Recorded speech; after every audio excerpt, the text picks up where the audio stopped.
This is a good a day as any to start the rebuilding of life.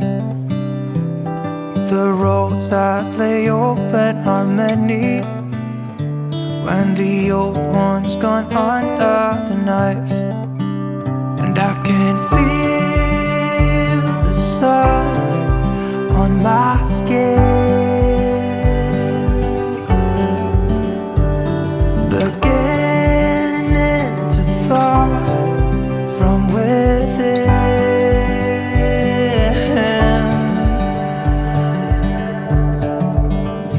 Today and not tomorrow, there's no time to borrow. Today is a good day to live. This morning has a clearer light as any to see the horizon and the far. Excuses were 2 for a penny, but they've all gone out the window of this car. And when I feel the wind on my face, all that ever was is a wreck.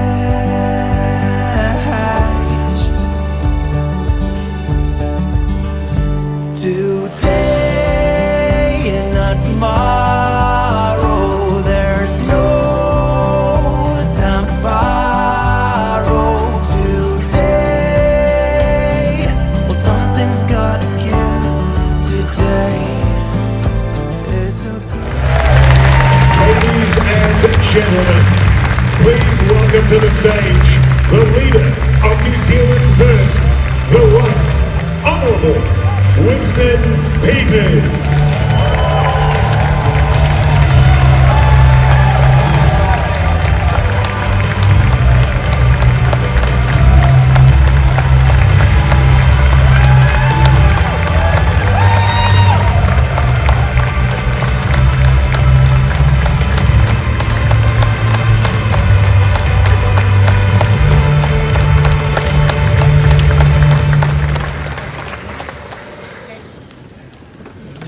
Thank you very much, and thank you for being here this afternoon. Mr. President, members of the New Zealand First Party Board, ministers and members of Parliament, delegates of New Zealand First nationwide, ladies and gentlemen, over the past 2 days we've held our 33rd annual convention, and it was this exact weekend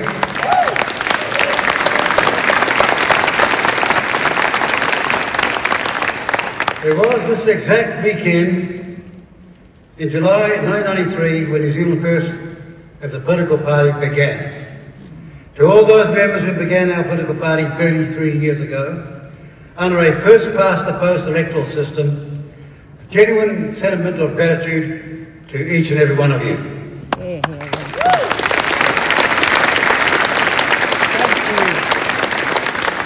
Over the decades, your dedication has remained steadfast, and we have grown to become the most successful new political party in New Zealand's history.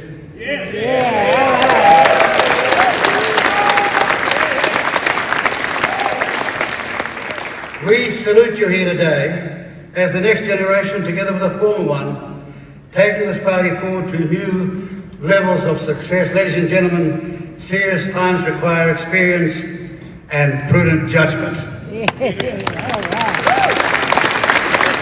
The world, as you know, is in a very troubled state, the worst that we can remember. Yet, having returned last week from Singapore and Japan, we are hopeful because our discussions were gripped by how our friends like us see chance amidst so much turmoil. We haven't needed lectures from others to act. No, we've been seizing chances to advance New Zealand's economic and social relationships with energy ever since this term began. Our 80-plus overseas trips have not been able to do more with New Zealand. They too see opportunity, and our job is to make the most of them.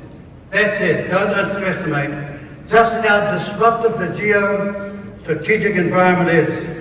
It's hugely complex and challenging, and we are facing it all together. This places an enormous premium on experience, and through experience, good judgment that protect New Zealand's vital interests. We take the world as it is, not as some cloistered varsity lecturer or woke lefty wants it to be. The record shows that we have exercised sound judgment when it mattered most. With experience comes prudence, and with diplomacy comes opportunity. And that is why we are guardedly optimistic that New Zealand will emerge from the serious global disruptions in a strong position to exploit every opportunity that we create or that comes our way. Ladies and gentlemen, and that time is now.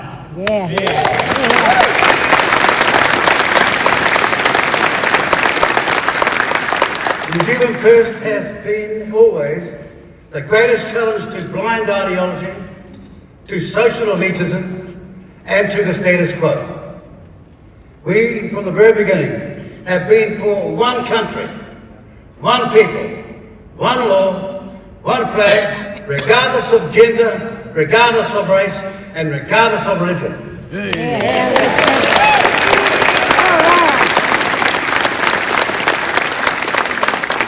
We have been for protecting our nation's sovereignty and national interest, protecting our unique role in the world, protecting our nation's pride in who we are, where we have come from, and our traditional Kiwi values. We fight for the hard-working blue-collar Kiwi battler who just wants the chance to build a country that they can be proud of.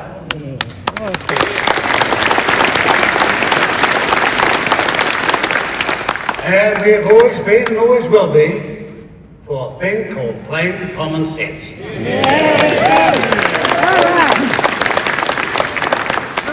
33 years ago, we created this party with a vision of hope and a heart to fight for the belief of every New Zealander for the chance for a better future for our children and grandchildren. Our country is not just a place. It is who we are as a people. That's what makes us unique. It's a set of values stitched together across time. It's never complete, it grows, and our job is to add to that growth. It grows into what we as New Zealanders together choose it to be. And the question is, what do we want our country to be going forward? We can no longer continue to accept the status quo, who represent the establishment, who want nothing more than to protect the power they think they have and maintain the separation of the ordinary Kiwi and the elite. In this election, we have a rare chance to change the shape of Parliament for the better, and in doing so to reshape our country the way you want it.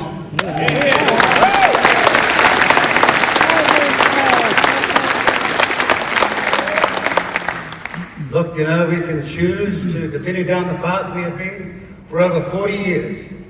Continue to watch the swing of the pendulum where blue or red, just wait around long enough and then yell, it's our turn now.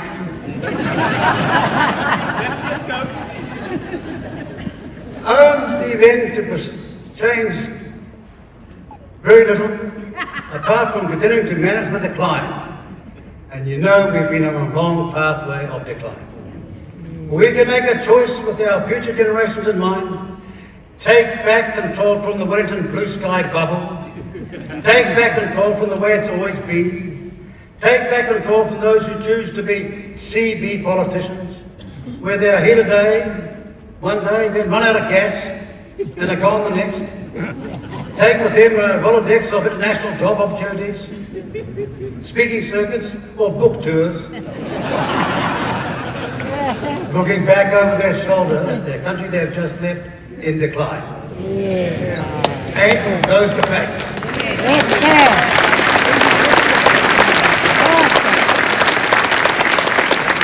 New Zealand, first from its launch over 33 years ago, has been battling against the elitist status quo.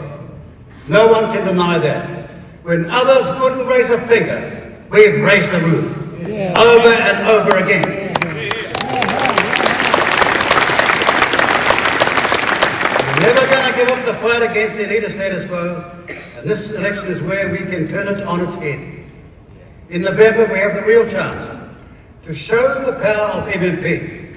We can move away from our system what it used to be, and make a real change to how our country is governed and who is representing you in government.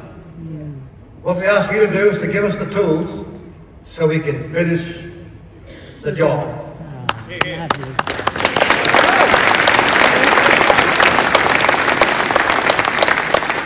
Ladies and gentlemen, we cannot fly a microlight to the moon.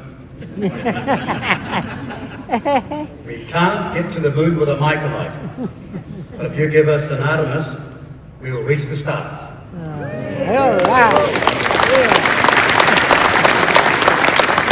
We've got a real chance to change the path we are on in this country, to give hope a chance, and make New Zealand great again, like it once was when we were the #1 democracy in the world. And that time is now. Ladies and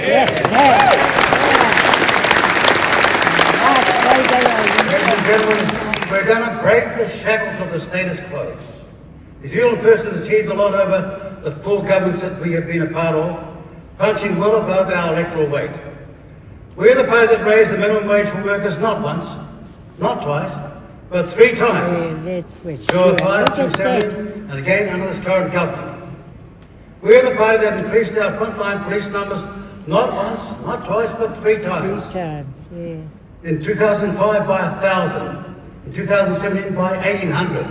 And again in the government we will have shortly completed our coalition agreement to increase our frontline police numbers by the agreed 500.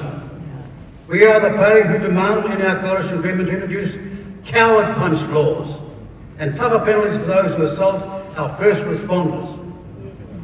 We're the party who fought for the Super Gold card for our seniors in 2005. Repealed the pernicious surtax. Remember that? Yeah. When it was 92 cents on the dollar.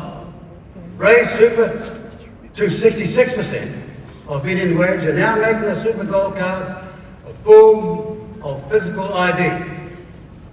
We're the party who brought in free health care for children under the age of 40.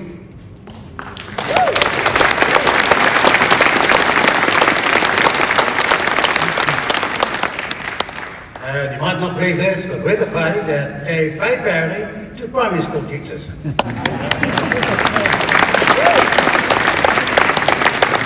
We're the party who has invested billions into our struggling regions with the Regional Growth Fund in 2017 and again this term with the Regional Infrastructure Fund. We're the party that has rebuilt our regional rail network after 2017 when it was totally run down, and again this term with much needed investment into the once neglected system. We're the party that's increased funding to our great St. John's ambulance service.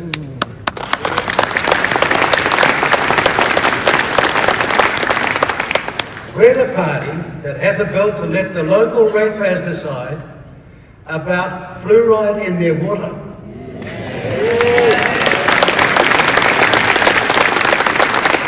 Instead of central government ramming it down your throats, we demand the second COVID inquiry, but sadly other parties watered that purpose down.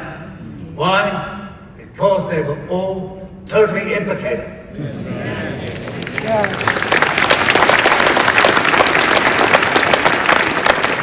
Make no bones about this.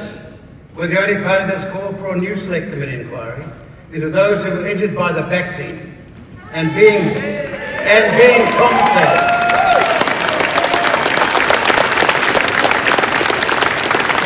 Those who are injured by the vaccine and being compensated for it. We are not going to let this matter be swept under the carpet by incompetent ministers and incompetent politicians.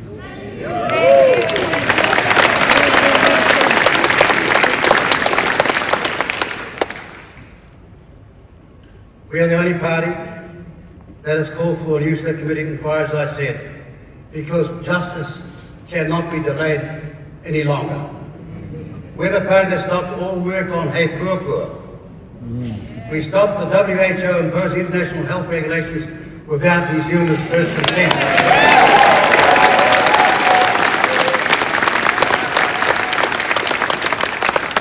We repealed the natural health products legislation.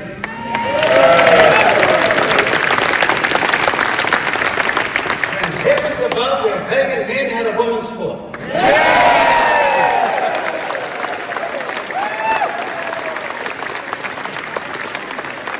And we stopped the use of puberty blockers in children.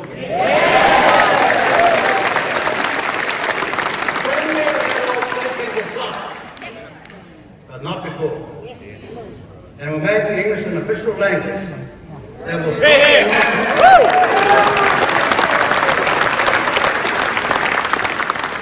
stop the nonsense that led to the CRL renaming the Britomart station to Waitemata. Every Maori knows it's not Waitemata. And the Mount Eden station in Mangapo, without ever seeking a mandate. And we are fighting against that work ideology that has pervaded our country over the past 10 years.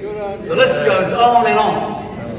The width and breadth of our accomplishments is vast and has influenced and possibly affected every sector, every region and every part of New Zealanders' lives. But it's not just the policies that our party has accomplished, it's about the common sense, experience and the values that we bring to government. Currently, we are fighting against the gene tech bill.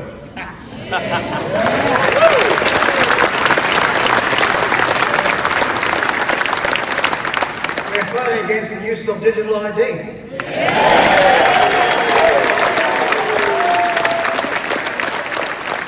And a ban on social media for the 16-year-olds.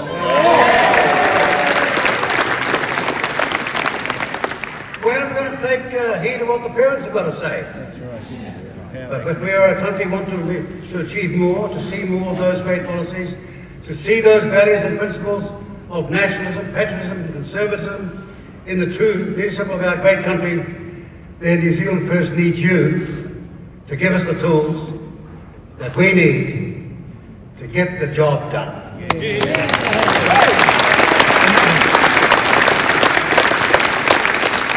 As we said, we need to break the shackles of the status quo. We need to stop accepting the swing of the managed decline. Pepsi or Coke, pendulum swing. We're pressure. We need to take this unique chance in November to stop the monotonous Pepsi or Coke pendulum swing. And give our country the chance to be truly great again. We are asking you to party, vote New Zealand first.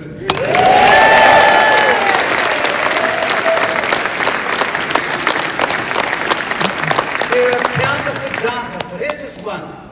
It's a local one. They've made all the promises to build the Mill Road 4-lane corridor out here, going south to Drury, and then did what about it? Zero. They did nothing about it. So much so that a National Party local MP said this: we have a city the size of Napier being built at Drury, and still this Labour government thinks a cycleway will be sufficient. So what did National do about it? Nothing. I can't hear you. Nothing. Exactly. National continued to delay this project once again. Pepsi and Coke have promised, done nothing. New Zealand First, the party of the Provincial Growth Fund and Regional Infrastructure Fund, the rebuilder of the rail network across the country, is committing as an election promise to get the Mill Road corridor built as a priority.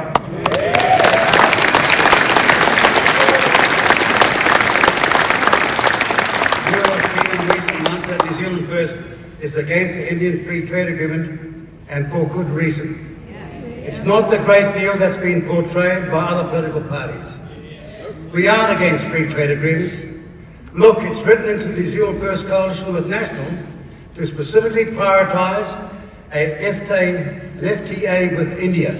It's in our agreement. But we are against bad free trade agreements that are not in New Zealand's best interest. If you talk about the good parts of the Indian FTA, you have to talk about the bad parts, which other political parties are conveniently ignoring, brushing off, or passing the buck. Now, New Zealand First has highlighted from day one the reasons this deal is bad.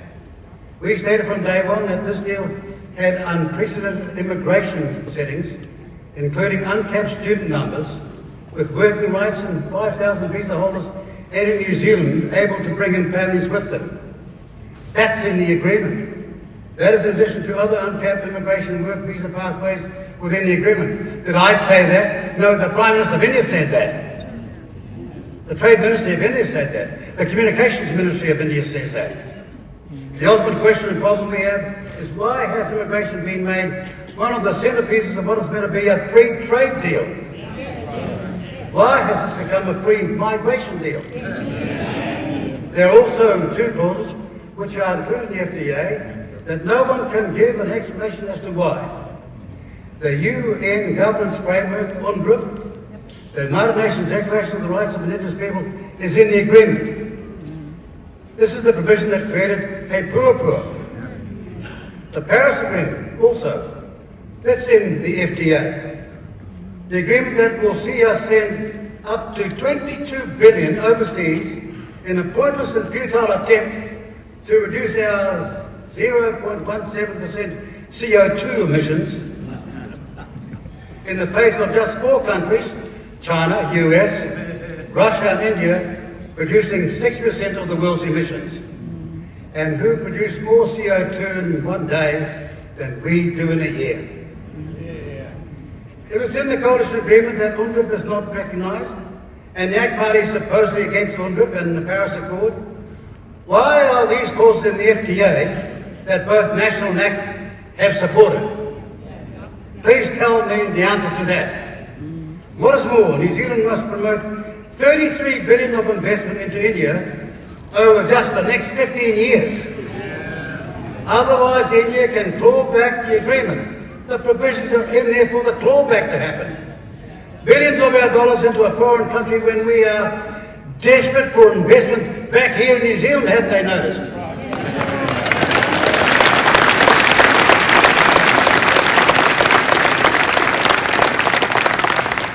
It was just last week when Prime Minister Modi himself said, not just once but twice, that this was a, his words, quotes, commitment to invest, end of quotes.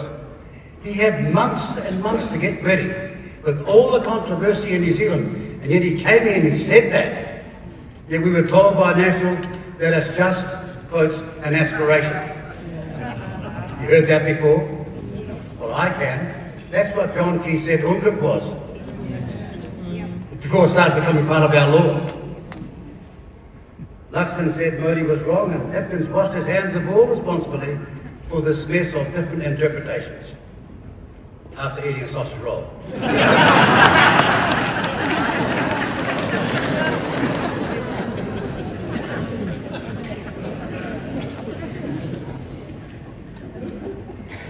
Surely you, the people of New Zealand, the masters of politicians, deserve an explanation. If since 2012, New Zealand has only invested 4.2 billion into China through that FTA, that's 15 years, then how are we going to find 33 billion over the next 15 years for India? Riddle me that.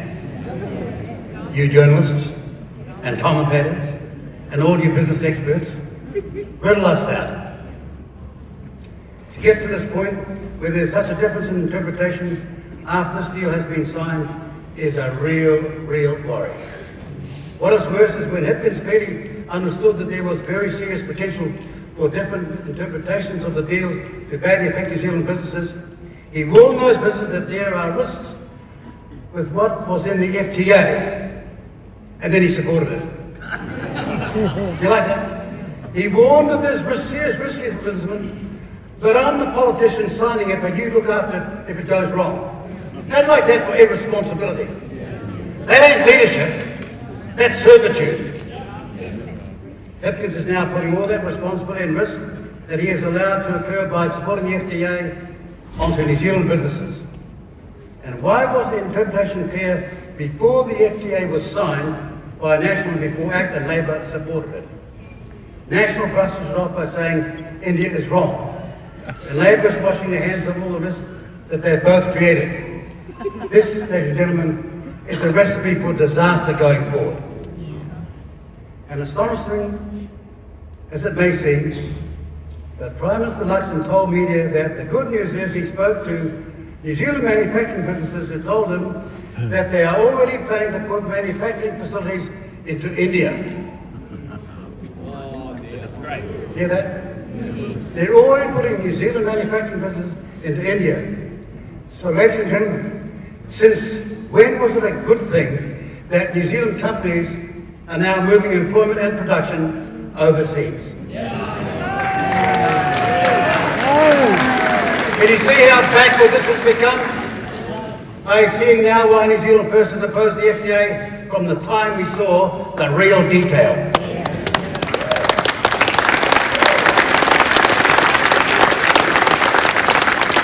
Ladies and gentlemen, we must not forget what we inherited just 3 short years ago from an economically destructive and morally bereft Labour government that left the country in a precarious and impossible position. We inherited a broken economy, a fractured society, and a country on a road to social disaster. That road was paved with the unbelievable incompetence from the last Labour government. So bad that the former Prime Minister just quit one day because she said there's nothing left in the tank. 2, run out of energy, run out of enterprise, so I'm gone. New Zealand's debt had skyrocketed. There were multiple fiscal policies with no allocated funding. Racist co-governance and woke ideology had spread into legislation and throughout the public sector, universities, government departments and schools. The left had simply run roughshod over our country. Labour left us a crumbling, underfunded, overwhelmed health system, an education system that has seen a record number of children failing basic standards and massive truancy, when since 1877 it's been compulsory to go to school, yet almost half were not. Breathtaking. An unimaginable number of schools where adequate classrooms were not present, and many in the teaching force under enormous strain. A defence force that had lost more than 1/3 of its personnel over the 3 preceding years. Just like that.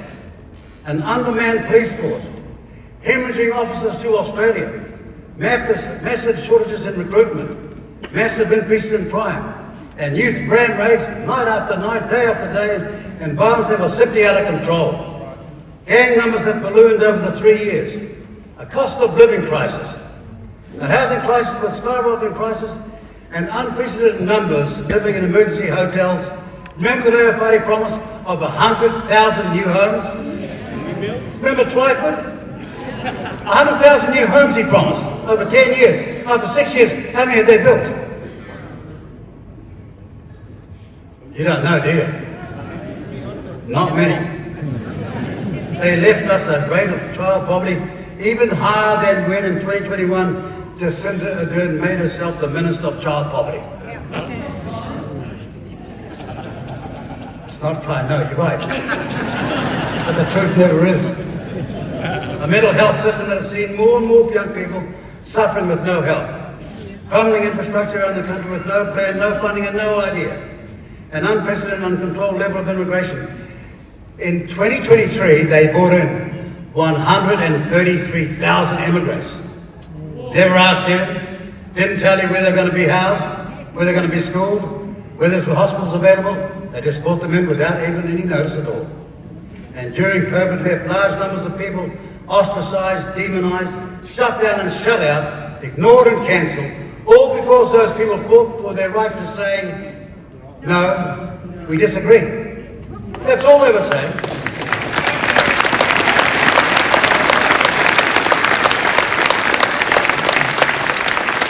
There they were, all these New Zealanders outside of Parliament, described by somebody trying to get back into Parliament now, a former Labour minister, as a river of filth. How disgusting that that person can even be on the pathway to come back to Parliament.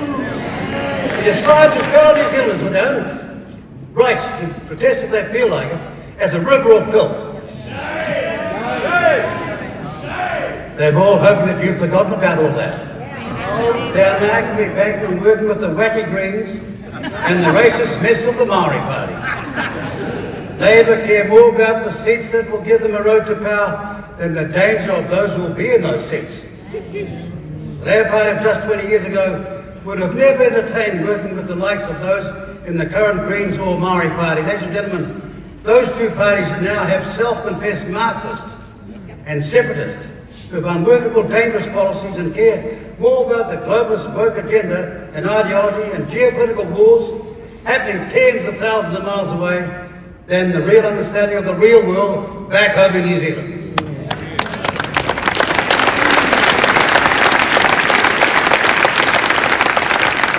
The Labour, Greens and Maori Party would be an unmitigated disaster for your country.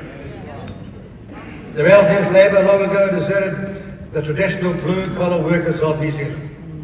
The movement of the party to the left has caused long-time Labour voters to feel abandoned by a party that once stood for the ordinary, hard-working Kiwi.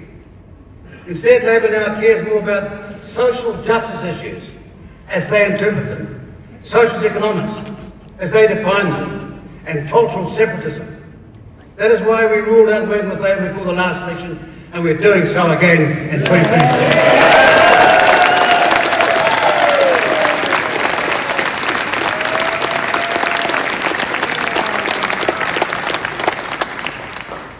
New Zealand First has already announced a number of election policies that we believe are needed to effect real change in the direction of the country, drive down the cost of living, and secure a future for Kiwis. We have announced policies to break up the power companies, split the supermarket duopoly, re-establish a competitive state-owned bank, return mining royalties created in the regions back to the regions, and we announced our KiwiSaver policy of making it compulsory with automatic sign-up at birth of a $1,000 kickstart. Yes.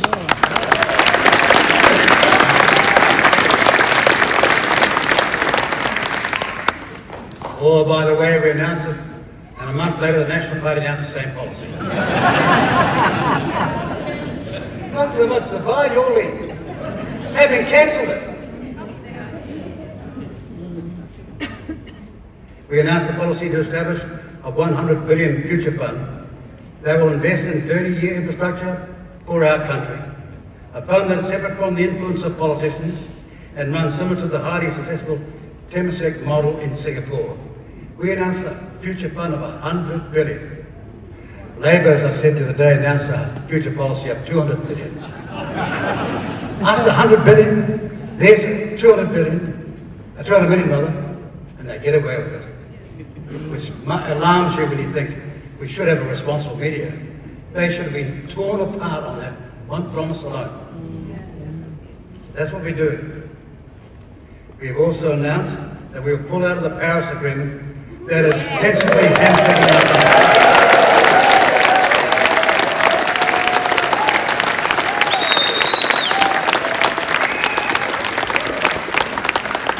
Quite amazing for the left, you know, because we made that comment a number of years ago, and just recently, Tony Blair, the former longest-serving Labour Prime Minister of the Labour Party in England, said the same thing. Tony Blair came out and said, "What a shock." I beg your pardon back there? Someone got a problem with that?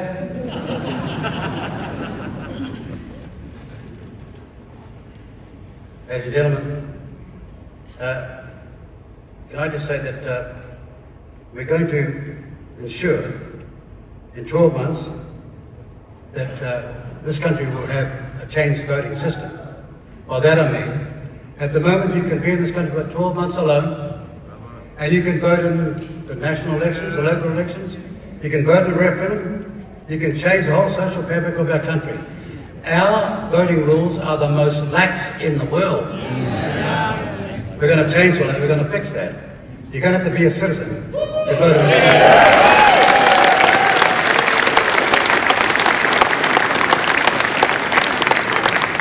Our policies will change the status quo, reform our country and put New Zealand back on a pathway of prosperity. These are bold policies, but bold policies are needed to create a fair playing field in the power, the food and the banking system so we can make real change to Kiwis' lives. Drive down the cost of living, give Kiwis a fair go, and take back control of our country. And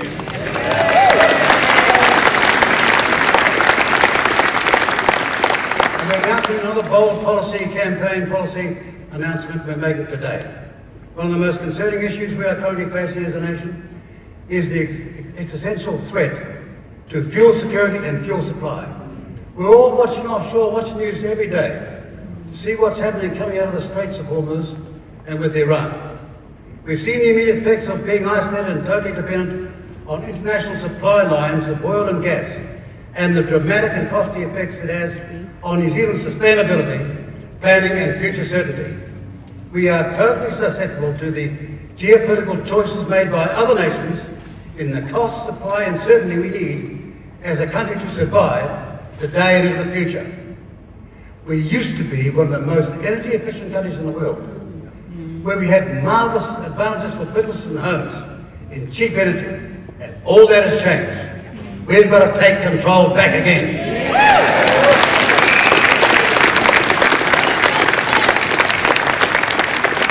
All these other parties, they'll bring their hands and got eyes going backwards and forwards with Val sandwiches on TV.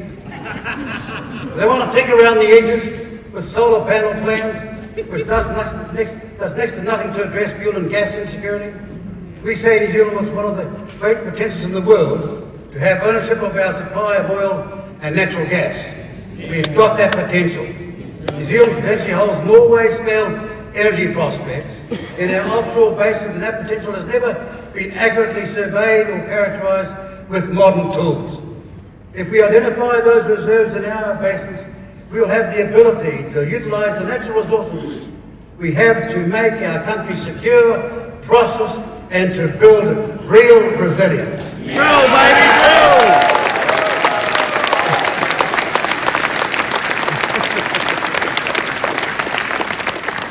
You know, it's amazing, but analysis shows that the odds of New Zealand having a major commercial discovery in our basins is well over 90%. And most likely we hold something that would be transformational for our country and potentially the equivalent of Norway in scale. We can no longer ignore this potential in our deep sea basins. This is about future-proofing New Zealand in a world of uncertainty. This is about making the investment now to build fuel security and fuel resilience for New Zealand's future. We can't afford to wait any longer. New Zealand First will be campaigning on an initial investment of $1 billion over the term of the next government into a national subsurface development survey. We're going to find out what we own and we've got.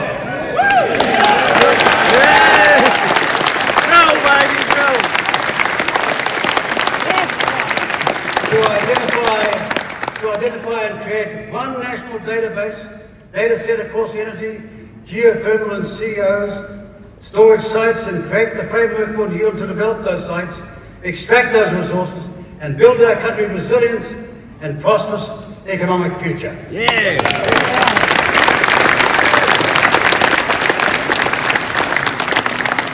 Your country, New Zealand, has 10 prospective basins with world-class potential.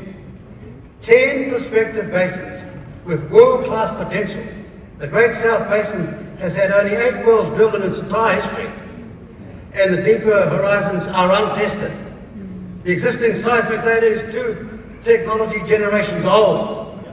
It's way gone since the time we should have done something about this, covering only a fraction of our subsurface inheritance. Namibia has made the discoveries that can now transform its country, and the economy has a focused data acquisition campaign which began in just 2022, 4 years ago. In under a decade, Guyana went from first discovery to South America's 3rd largest producer. We have that potential here in New Zealand.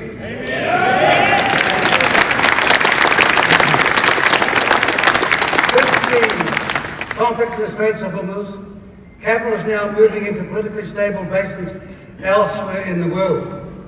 And for it to move, it needs more data. The reality is survey costs right now sit at structural lows. It's an ill wind that doesn't blow somebody some good. This disaster in the Hormuz Straits is going to help us get our thinking right in New Zealand. The policy is a game changer. Under this plan, we'd expect to see first results within 12 months and convert that potential to knowledge that global capital can bid against here. This is at a time when in the midst of the largest space and capital movement in a generation. Within the first 24 months, the highest ranked places will have surveys completed with wells identified and the first physical proof that reserves exist. They'll know we're going to be wealthy again. But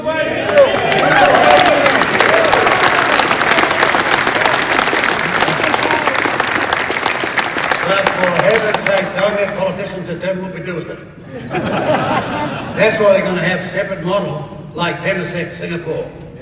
Expert men and women doing the job, not temporarily empowered politicians. Potentially within 6 years, we have a pathway forward for our country to own and control our own supply of energy that we can use domestically and export around the world. New Zealand first to utilise these resources to transform our economy, our future and our resilience. We'll have the money for all the talk. We will set fair terms while explorers carry the risk of proving the fields. And every time, over time, pay a royalty well over 50% on all extractions as production matures. We use these funds to find and end the gas shortfalls that we have sent power prices through the roof, and to drive fuel costs down locally, export oil and gas, and establish a Norwegian model sovereign fund.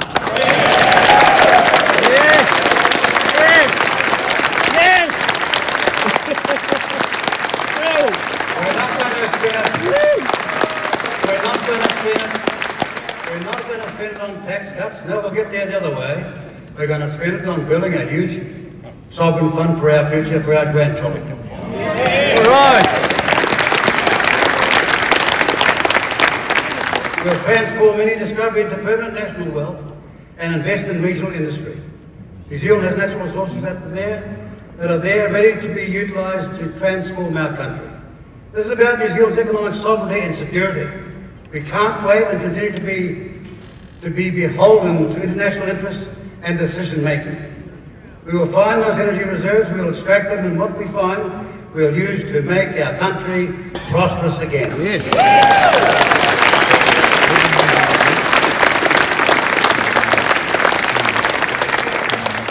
Ladies and gentlemen, we're all here because we love our country and we are proud of it. True democracy, you know, is a very rare flower in the history of humanity. Go down the thousands of years, true democracy and freedom, the way that we've enjoyed, is a very rare thing. And we've inherited a free country that our forebears fought for and died for, and it's our job to preserve it. But we can only be proud of what we have inherited if we come together and move forward to shape the vision of our country's future.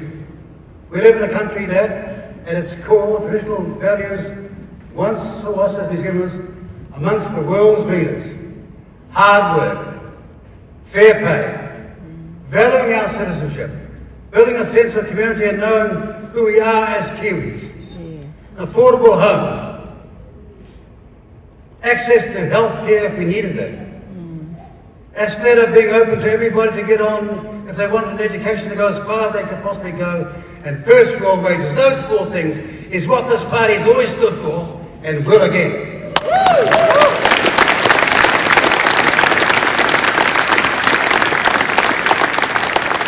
And we must remember New Zealand is the beneficiary of Western values, democracy and the rule of law. Never be ashamed of that. And the advancement and enhancement of those principles have only occurred in those societies that have united together as one people, to celebrate their national instead of perpetuating division. We must hold of new opportunities, must take hold of new opportunities and embrace hope for a new direction. We must embrace hope for a new direction. Because the past is now over, the future is coming, and New Zealand needs to be ready. There's a lot of uncertainty around the world and at home, but we must keep hope alive that with hard work and perseverance, tomorrow is gonna be better. Yes.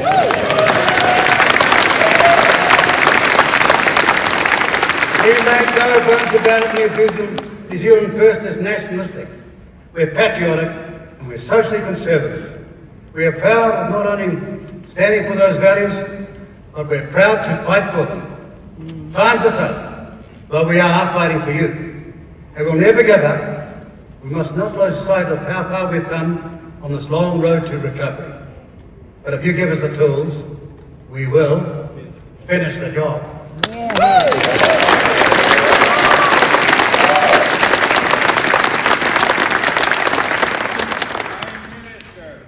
You all know, that it hasn't been easy. But things in life we're doing are never easy. We've been in more fights, more battles, in more court cases for the right purpose that has saved this country billions and billions of dollars. That's what we've done. We've never been CV politicians. We've gone to the wire. We've resigned from Parliament to fight a by-election to get the right mandate. Done all those things and others would never do the same. And still they criticise us. It's what we're doing and that'll build character for our country. We must never forget that challenge. We must never stop believing in New Zealand. That's our vision. That is our mission. To protect, to save and to restore New Zealand's place at the very top of the world. And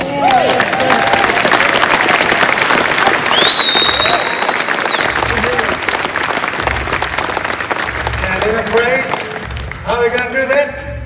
By putting New Zealand and New Zealanders first.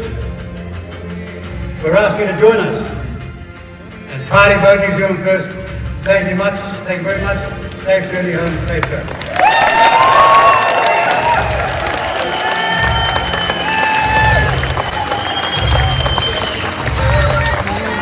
So good a day as any to start the rebuilding of life.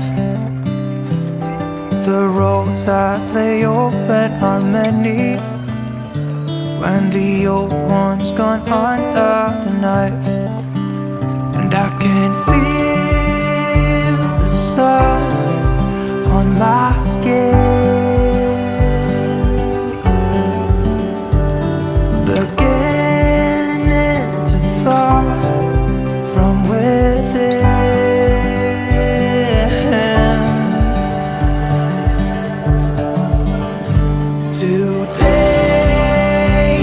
Tomorrow, there's no time to borrow.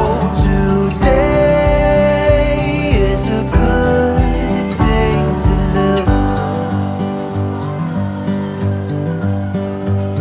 This morning has so clear a light as any to see the horizon and the far.